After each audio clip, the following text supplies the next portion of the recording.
Guess why he was not able to access my laptop? I just performed a simple trick. Watch this video and check it out. Okay, so for those of you who like to play around with your computers, come let me show you a simple trick you should learn. Come let me show you. Go to your Chrome browser or any browser you use and type whitescreen.online and you click enter.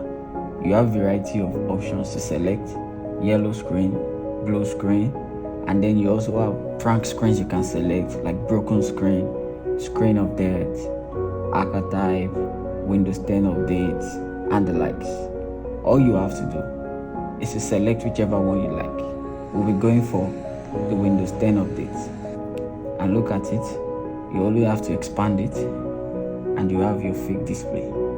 To stop this, all you have to do is to press the escape button, and then you have your normal Windows again.